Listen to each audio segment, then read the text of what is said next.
What is up, Texas hockey fans, and welcome back to Clean Sheet of Ice, Apollo Media's Texas Hockey Podcast, brought to you by Prize Picks. Use code Apollo when you sign up for Prize Picks and get up to $100 matched on your first deposit.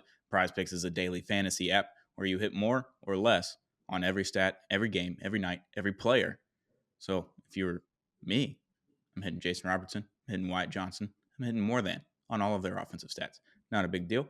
They've been on a heater since the Christmas break. So hit more than with Prize Picks. Use code Apollo when you sign up. I'm joined always by Dom Garcia. How we doing, bud? Still a little cold. Down here in Houston, we're not used to snow. I think I've seen snow maybe 6 times, 7 times in my whole life.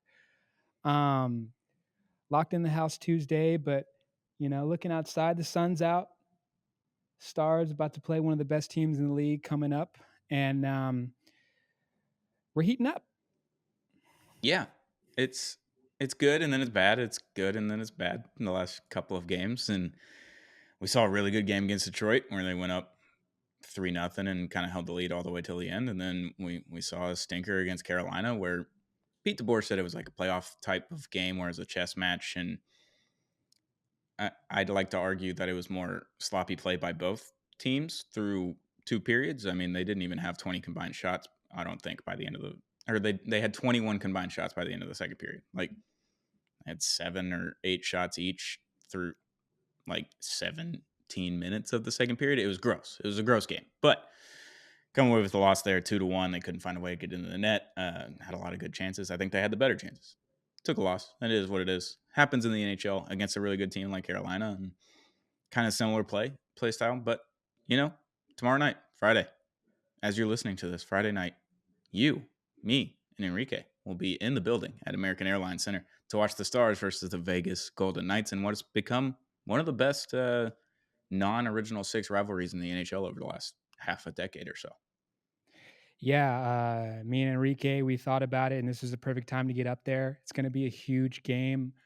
We're going to do a little talk and see what the Stars fans are saying, see what the vibes are. And it's always good to see my boy Stoney.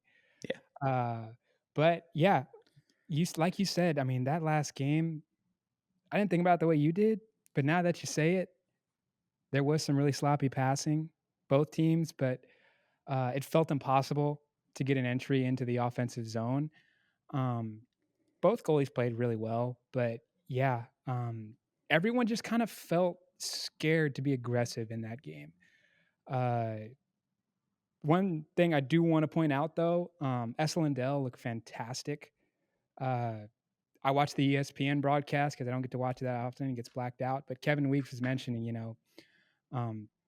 dude, Essel and Dell, for a defensive guy, we're lucky we have him because the way Matt Dumba's playing and the way the rest of our blue line, you're going to need Essel and Dell to give that kind of performance. Vegas, since they've come in the league, which they always feel like they were a brand new team. It's no longer the case, right? Like, they've gotten their feet wet. They've gotten the championship level status. And no matter what injury bug hits them, they always play good hockey.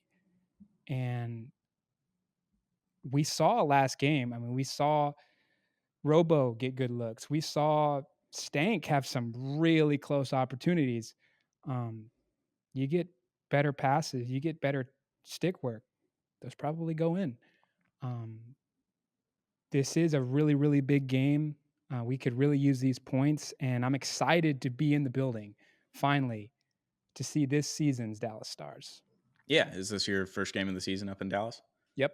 There we go. So if you want to be on camera, you want to give your Stars takes, make sure you find Enrique and Dom probably in the plaza before game and then around the concourse. So they'll be around the whole game, obviously. So go say, hey, I'll be up in the press box, so you won't be able to find me. But yeah, Vegas has been a tough matchup for the Stars. I mean, they're kind of similar teams in a way because they're 4 lines deep.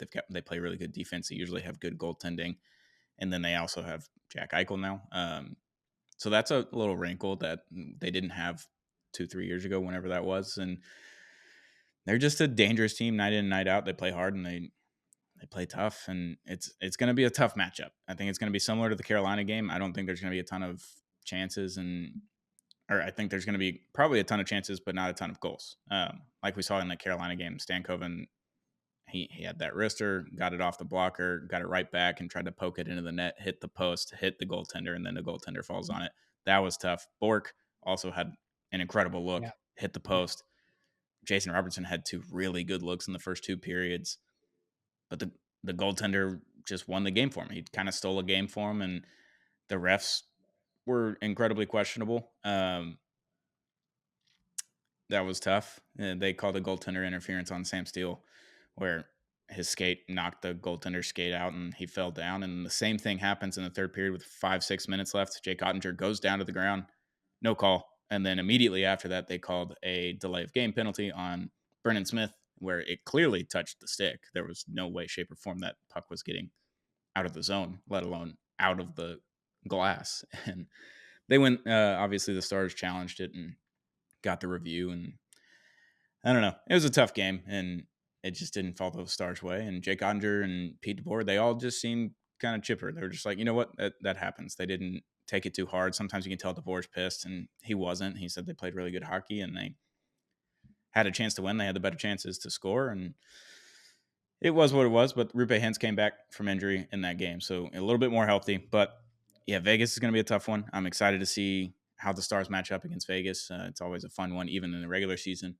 I went to 2 games last year against Vegas in the playoffs. I went to game 2, I believe, and then game 5. So I was 1-1 in the playoffs last year, but should be a fun one.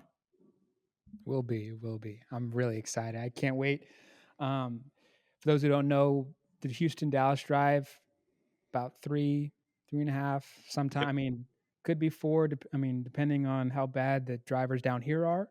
Yes. But I cannot wait, and this is the first of hopefully many games I go to this season, and hopefully the playoffs. Yeah, absolutely. Whenever you're up here, you got a place to stay. So it's just take that 3.5-hour drive and take 3 hours at American Airlines Center. It'll be good. But this matchup will be on ESPN. So if you're watching on Victory Plus, it won't be there. It'll be on ESPN. It's on national broadcast Friday night. National reporter Kevin Weeks for ESPN talked about a little something the other day. Little something. Atlanta and Houston, Texas are in prime position for expansion teams. They are doing all of the prep work and the buildings and everything that you got to have in place in order to actually place a proper bid. Houston is one of those teams, one of those cities that is potentially putting in that bid. It's going to be $6 to $7 billion combined, probably between the two, for the NHL and all the owners that just get the pocket money for no reason. Yeah, Houston. What do you know? What do you got? Yeah. So first of all, Kevin Weeks, huge fan. He's been pounding that NHL to Houston drum since the Winter Classic at the Cotton Bowl, Mm-hmm. and he's not wrong. I've been making some calls. I've been talking to some people down here, and they iterate what Kevin's saying. Now they're a little quiet, but from what I can hear is Gary Bettman has been very persistent, and he wants 4 things. He wants your city to have a building. Houston's got one. Yep. He wants your city to help the league grow. It's the biggest city that doesn't have an NHL team. He wants a market that they can see the NHL being very vibrant financially. It's not just oil down here in Houston. We have a lot of companies not only here, but planning to move here, right? And then 4, he wants to grow the game. We What check better every place to do it? single box. And not only Houston, this is the thing. As for my Stars, it's like there's not a team remotely close to Dallas. A No. rivalry between Dallas and Houston would just it would the battle for Texas would take a whole new meaning. And if you get hockey in Houston and you get people learning about the game, it's the greatest game there is. The reports I know is Tillman Fertitta has the deepest pockets in all of the potential cities. He bid $5 billion for the Commanders. You don't think he has the money to get an NHL team? He does. Now, There's a lot of groundwork that's being done behind the scenes as far as practice facility. One thing I love about Dallas is they didn't just get the stars out of Minnesota. They built the game of hockey around the city of Dallas. There's rinks all over the place. There is youth hockey. Remember Alec Nazardine? He plays for the Halifax Mooseheads. He came out of Dallas and he's going to be a stud. Dallas has a legit youth hockey market, and that's going to be the biggest hurdle with Houston. But I'm very confident with the athletes we have down here. If you educate them about the game of hockey, it's the most untapped market you have for the NHL, and I think it's a slam dunk. It's the perfect time. NHL is at the best possible spot they could be in. They're on the national scene. They're growing. Four Nations coming up. I will update everyone as fast as I can, but I'm hearing great things on not only the NHL level, but the ECHA level in Houston. Counterpoint. Did you see the guy skating on Canal Street in New Orleans during the freeze? I Yes, didn't I see did. anyone doing that in Houston, so maybe it's New Yeah. Orleans. No, Houston would be a huge get for the NHL just because of our company, basically, and we're Stars fans. Obviously, I feel like you might change allegiances. You're a Houston boy. You would be.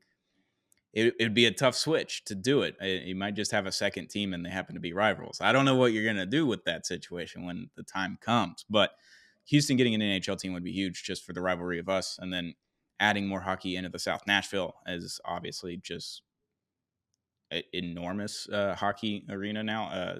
Centennial Park in Nashville, they have that's where the Preds practice. So people are able to go watch practice almost every day at Centennial Park downtown in Nashville. They play on Broadway Street, basically at Bridgestone Arena. It's popping. I went to the Stanley Cup Finals in 2017. It was incredible, great atmosphere. Dallas does the same thing. 1993, they come down to Dallas. They win a cup in 1999. They're competitive the whole time. They have the greatest American hockey player of all time, and now they've continued it.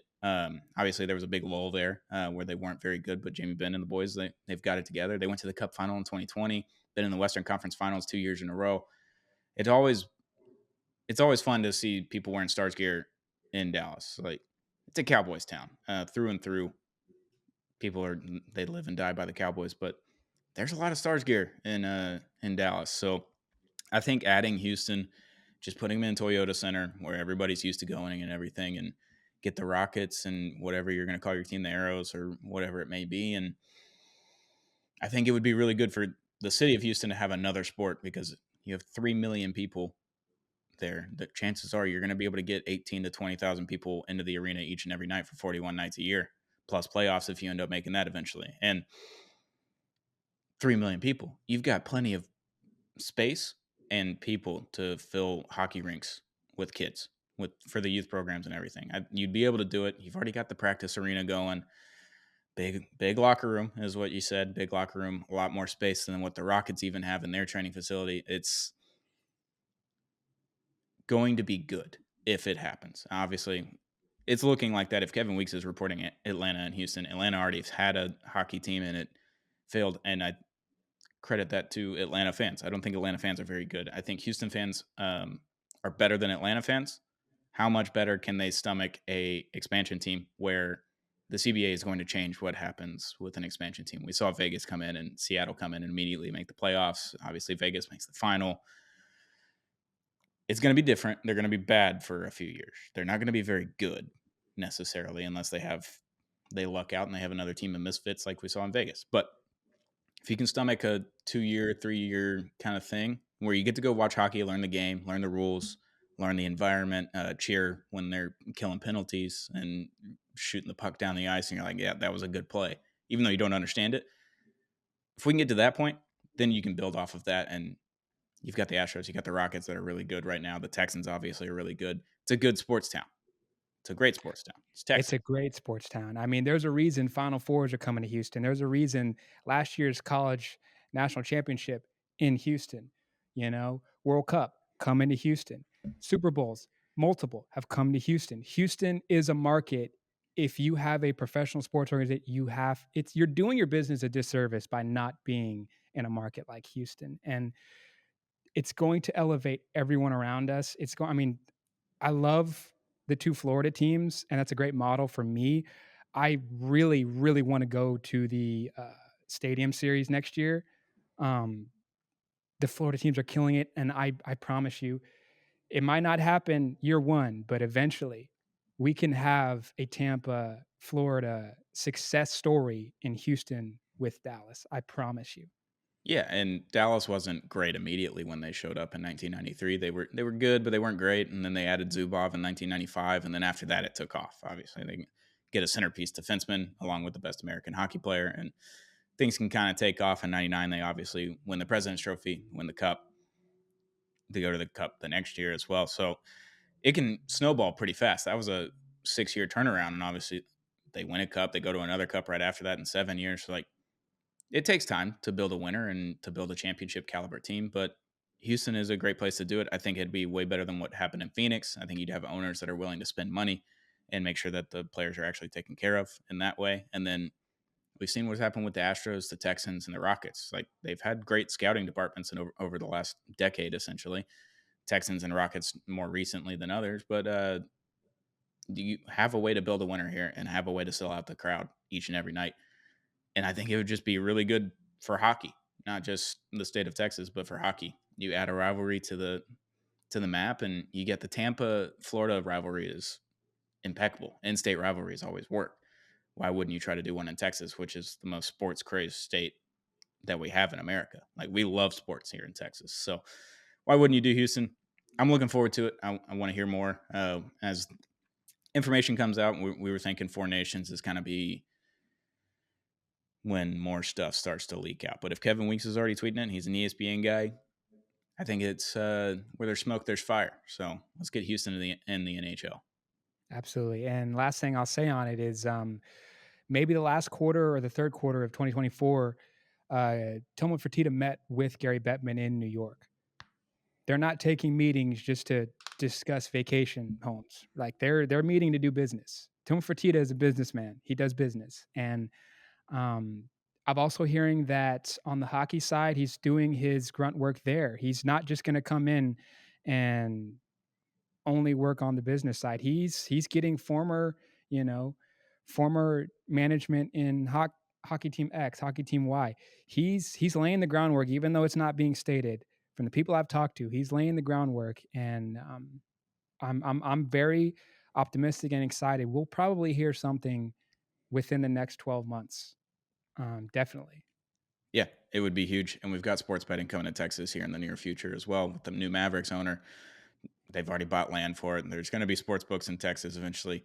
And all of the professional sports owners in the state of Texas are in on it. They are pressuring the governor and everybody else to get a bill and pass it. So that comes in, hockey comes in, all of a sudden you can build up a Texas Live with sports books. You can have all sorts of things. Like it'd be Vegas in Texas. And sports owners love money. They love winning as well. But I think sports owners love more money more than they love winning. So it's a way to make money. You sell out Toyota Center for 81 or 82 games out of the year, Rockets and whatever the Houston hockey team is going to be called. And that's just more money in everybody's pockets. You build up restaurants, you build up everything around it. So Houston, NHL, it's going to happen. When it happens, wait and see.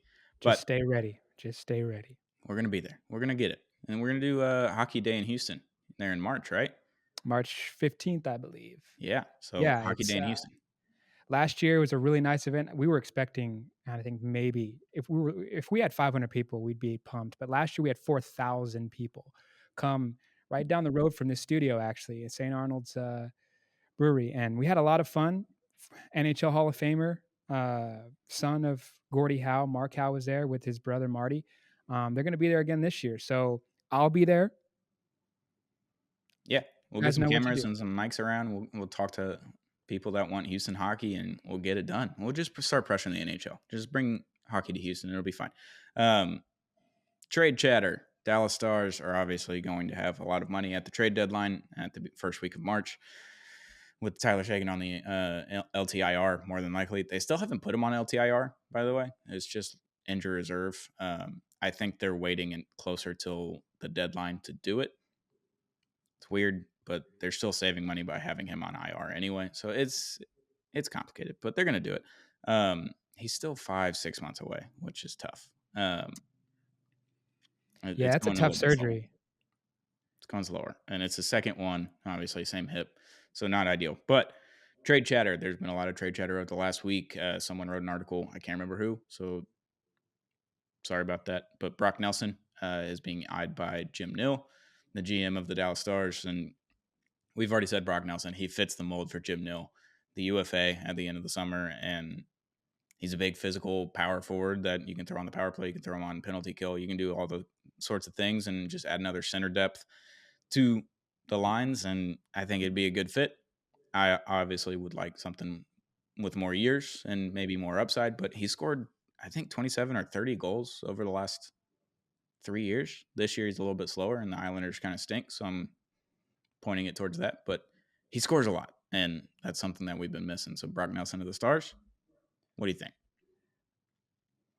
Like we said in the last episode when we were talking trade candidates, I can see that I can see this move being a Dallas Stars move. Like this is every single candidate that's being discussed around the media with Dallas. They're like, yeah, this one makes sense. Now it's going to be a race to him because we're not the only team interested. Obviously, he's a very good player.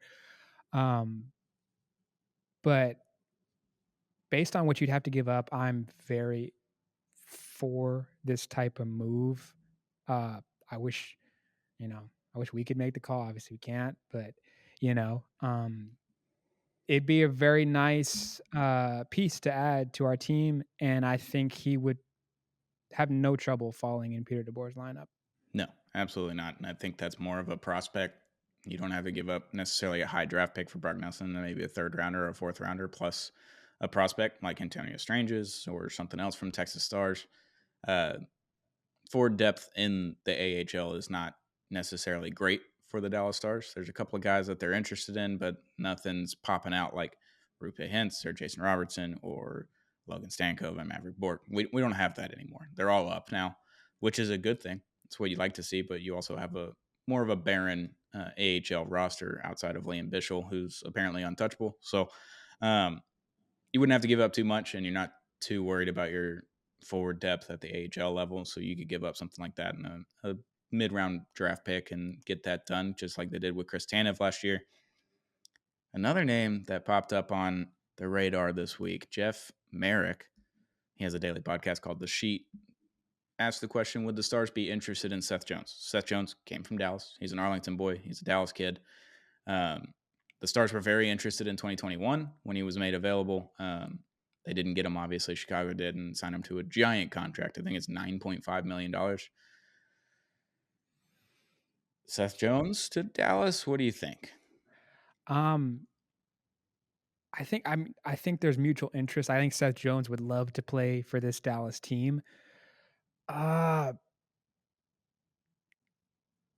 Not the biggest fan of it, just not from the player standpoint, solely from the how are you going to get him and how does him on your team with that contract affect the domino effect of what you want to do with your roster.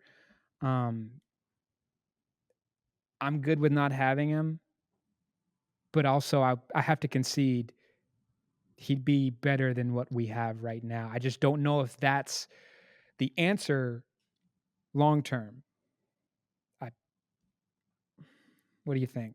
Yeah, Seth Jones, he would slide into your second D pairing. Labushkin would go to the third D pairing, which would be good. Like you have better depth there. And your right D is fairly clean. Like it's better than what it was. Matt Dumba has not lived up to the contract or what we thought he was going to be in a Dallas Stars uniform. We thought he was going to be an enforcer. We thought he was going to add on to the offensive side of the puck, and he just has done neither this year. He's had like 2 or 3 like good hits. And you're like, there's the Dumba that I know.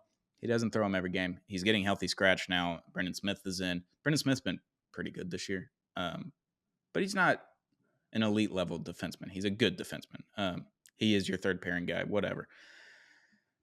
To get Seth Jones, you'd have to trade Matt Dumba either to Chicago or somewhere else, and that's a 3-year, $4 million cap hit.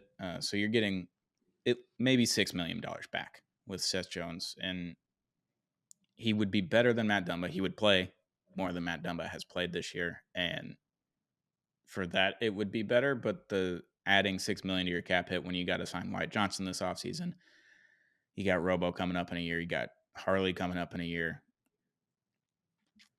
And then after that year, you got another year, and you got Stankoven and Bork coming up. It's like it gets really tough with the cap, and the cap is going up for sure. But $9.5 million cap hit, even with trading Dumba, is not ideal for No, what you not want to do really. team building wise. And I don't even know if Seth Jones is a win the cup this year type of move either. And that's the other issue. Like, you need to make a move that is going to help you win a cup or at least advance to the cup this year. Been in the Western Conference Finals 2 years in a row. Get over the hump. What is your get over the hump trade piece? And I don't think it is Seth Jones. Yeah, I think we're kind of on the same wavelength on this. It's just like I'm not going to sacrifice that much to only improve by so little. Right. It's So, tough. Seth Jones is awesome. He's a Dallas kid. It'd be cool to have a Dallas kid in a Dallas Stars uniform, but not for $9.5 million. And yeah, I don't think it's got nothing to do with the player. It's just, the contract he carries. It's not our fault. He's on that contract, so no, I'm happy that he's making $9.5 million. Good for him. He's 30 years old. He's got 5 more years left on the deal. Good for him, but not for me. And lastly, on trade chatter, JT Miller obviously almost got traded to the New York Rangers the other night. He was going to be a healthy scratch, and then all of a sudden, deal falls through. He plays that game. JT Miller is the most coveted piece on the market. He's Carolina and the Rangers are still both in on him. I think Dallas would be in on him, but aren't ready to pull the trigger on that just yet because it seems like Vancouver is asking for a top 6 forward, and I feel like Dallas is not willing to give up a top 6 forward or even Bork or Stankoven or Bischel. They're going to want one of those guys to come back in the trade, and JT Miller's under contract. He's really good. He'd fit right in on the power play. He's a goal scorer. I think he'd fit really well in Dallas.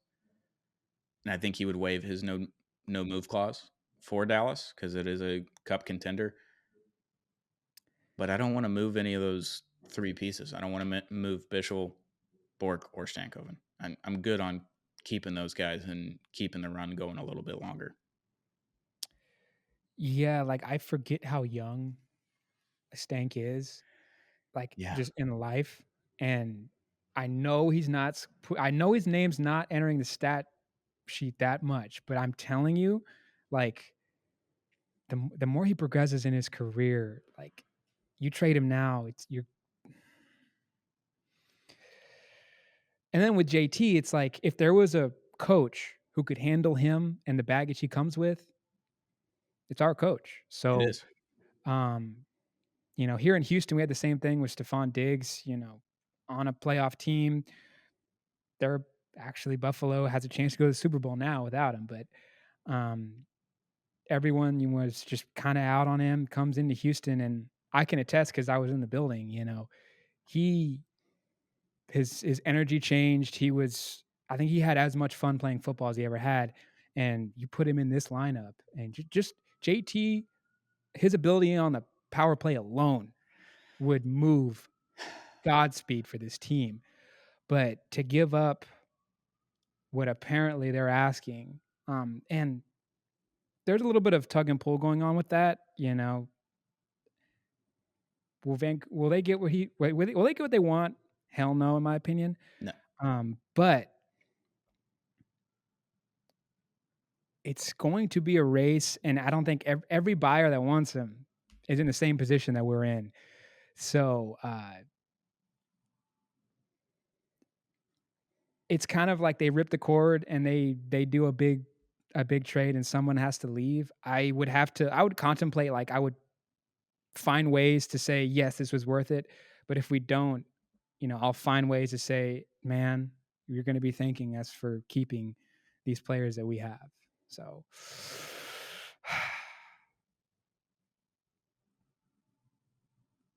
They're asking a I first round pick too. I think they're asking for a pick and a top 6 forward. They're not going to get what they want. They don't have any leverage in this situation. Apparently, Pedersen and him hate each other. You can't have both of them on the team. You have to get rid of one of them. Whether he stays through the trade deadline and leaves in the summertime, that's another thing. I think you get a way better haul in the summertime because people are willing to do that for a full reset in the offseason. He shows up and then he gets integrated into the team that way. But I think what you said about DeBoer is really important about how he'd be able to come into this locker room and be just another guy. He'd be just a power play guy, and he'd be on top two lines and be goal scoring opportunities and all that kind of stuff. But I don't think it's just DeBoer. I think it's the leadership that you have in the room. You have Tyler Seguin, Matt Duchene, Jamie Benn. Like, you've got three dudes that have been in the league forever.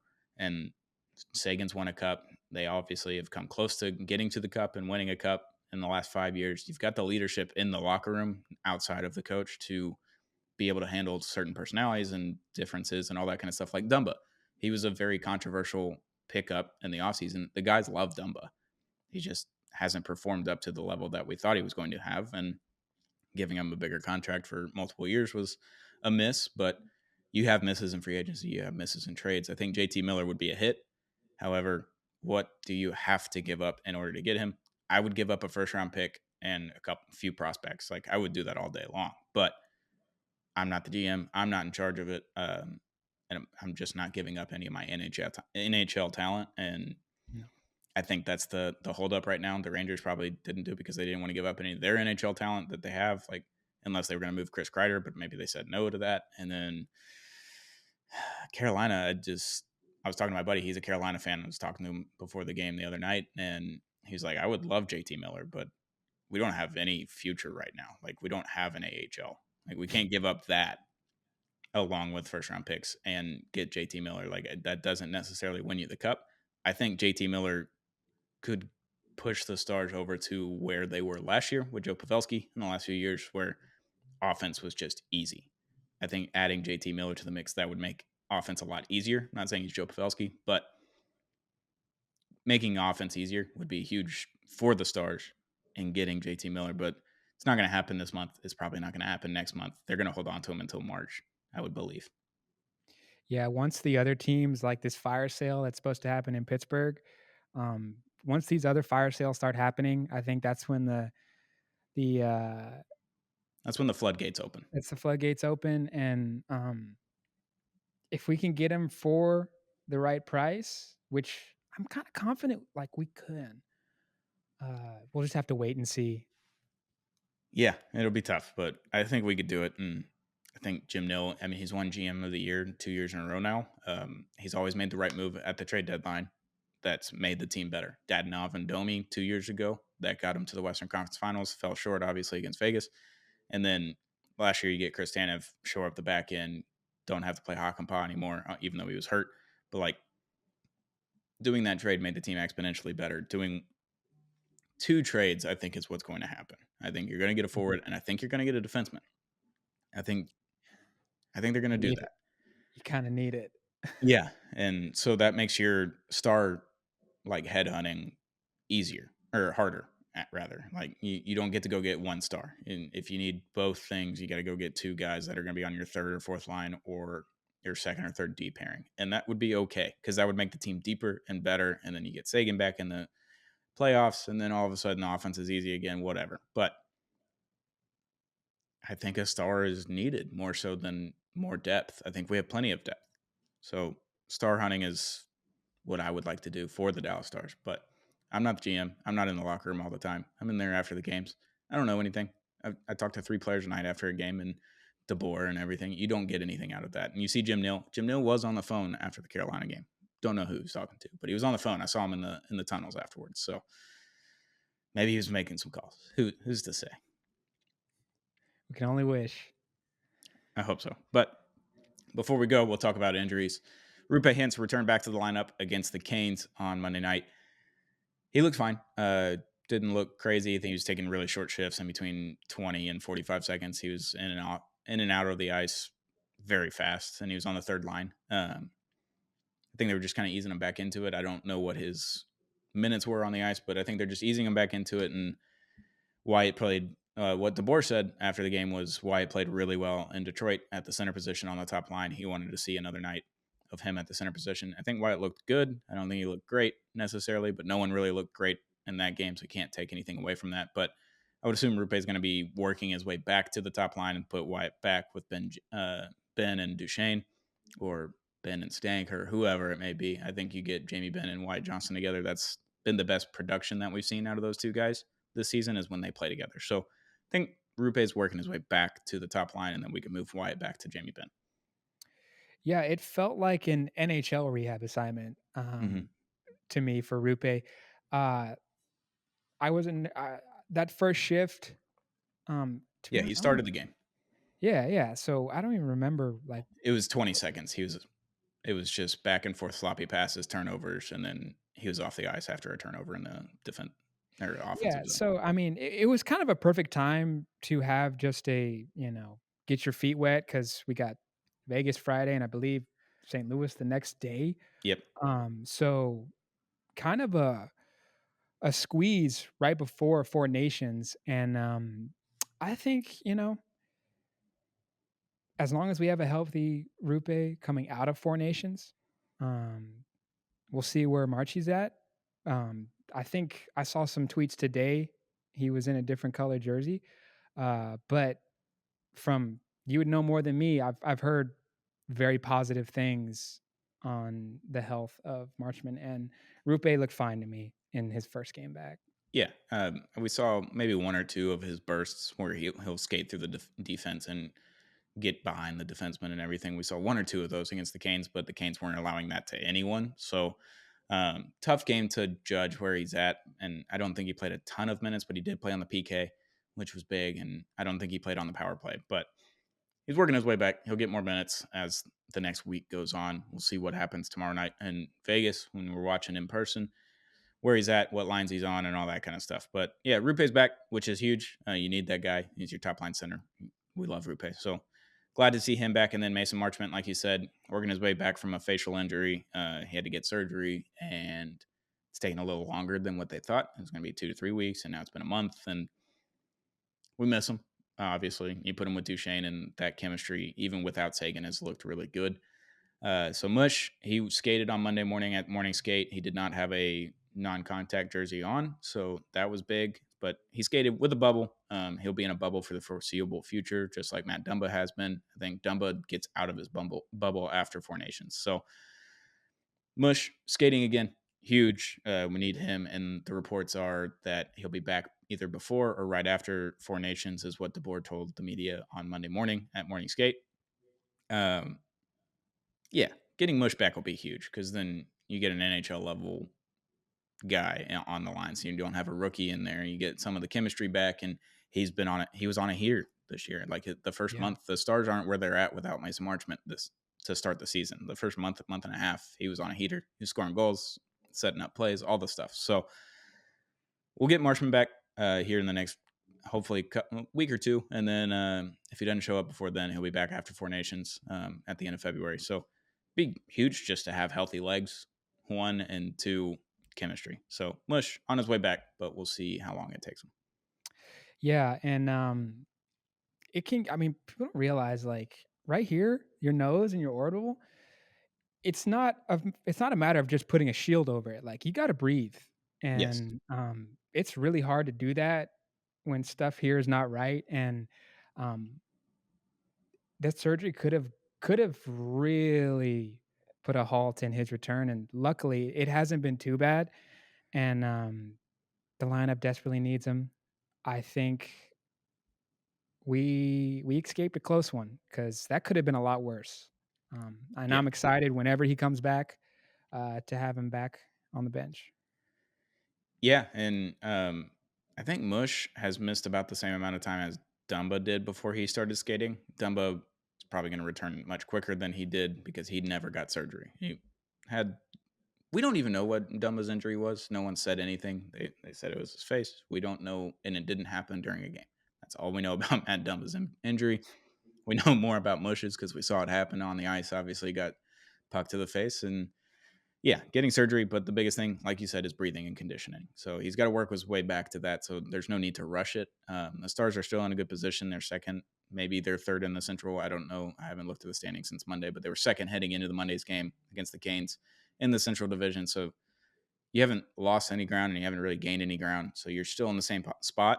If you get Mush back, then obviously your top line, you can put your top line back together for the most part, and you can put your second line back together for the most part, and everything else will just kind of fall into motion. And get Sam Steele back on the fourth line. He's been playing third line minutes, and he's been really good still in the third line minutes, but having Sam Steele on your fourth line is a huge advantage. He was a first-round pick. I mean, crazy. His road to being an actual real good NHL player that is coveted. So, yeah, Mush on his way back. Rupe's already back, so injuries are starting to fade, which is good, and we'll get more reports on Sagan probably next month, I would assume, when they get checked up on him, and we'll see where he's at then. They said it's still 5 months away probably. So that would be second round of the playoffs maybe. By the time he gets back, maybe even Western Conference Finals if you make it that far. So speedy recovery to all those guys. And I just need Sagan back. If we can get Sagan back. Oh, boys. Oh, boy. Feels like a cup run. It does. It does. If you get Sagan back in the second round or whatever, and you can get through the first round fairly quickly, 5-6 games, and not have to lose anybody, and everybody kind of stays healthy through that first round, then it absolutely does seem like a cup run, depending on obviously what they do at the trade deadline. If you add a piece or two, obviously it gets a lot easier. And that's the goal, is to make it as easy as possible for the guys to set up a good run. So Jim Nill's going to do something. When he does it, wait and see. Wait and see on when Sagan comes back. Wait and see on when Mush comes back. But it's happening. And Friday night, tomorrow night, as you're listening to this, Dom, Enrique will be in the building. I'll be in the press box. Make sure you go say hey to him. Get some content out. It'll be good. Absolutely. It's going to be a fun time. Otter's going to be in net, and you're not going to want to miss this one. It's going to be a big one. Yeah, and it's not on Victory Plus, so you don't have to download an app and create an account or anything. Victory Plus is free, so download it and watch every Stars game if you're in Texas. And it'll be on ESPN. So if you got ESPN, you're going to be able to watch the game. Tune in. I think it's an early game too, 6:30, which is always good. Love a good earlier drop, especially on a Friday. That's huge. Love that. Could get home a little bit earlier, just relax a little bit. But after a game, my adrenaline's always pumping when I get home after a Stars game. Like, I can't go to bed for like an hour or two after I get home at like 10:30. Just sitting there. I'm just like, can't do anything. Give me goosebumps right now. I wish it was Friday. I wish it was already game day. But yeah, we'll be there tomorrow. So Stars, Vegas, huge matchup. One of the best rivalries in the NHL over the last 5 years. So it'll be fun. Let's get some content out. Let's watch some good Stars hockey. And Dom, you got anything last words? As we get closer to Four Nations, the way our Stars schedule is we're going to have, some of the higher end playoff caliber teams. And this is the push where if we finish strong, just like me and Stone said, man, this team, our depth can play with anybody. And we're about to put on display tomorrow night. And going forward, I'm really excited about the season. Yeah, I think the Stars ended on like a 19-point game point streak last year. Yep. Heading into the playoffs, and they were at very similar spots at this point of last season. It's roughly the same record, maybe one less win and no overtime losses essentially. So we're losing points there, but roughly the same spot we were last year. And they make the trade, they get some people back healthy, they can go on a run again. So let's hope for health. Let's hope for a run. Stars, we'll be back next week. Clean sheet of ice. Once a week for now. I think after Four Nations, maybe we start moving it 2 times a week and we get some more trade buzz and more games and more influential games in the NHL. We'll come back about twice a week after Four Nations, but till then, we'll be once a week. Clean sheet of ice, Texas Hockey Podcast presented by Apollo Media and Prize Picks, our daily fantasy app. Go download Prize Picks and use code Apollo when you sign up. Get up to $100 match on your first deposit. We love Prize Picks. We love hockey. We love the Dallas Stars. We'll be back very, very soon with another episode of Clean Sheet of Ice, the Texas Hockey Podcast.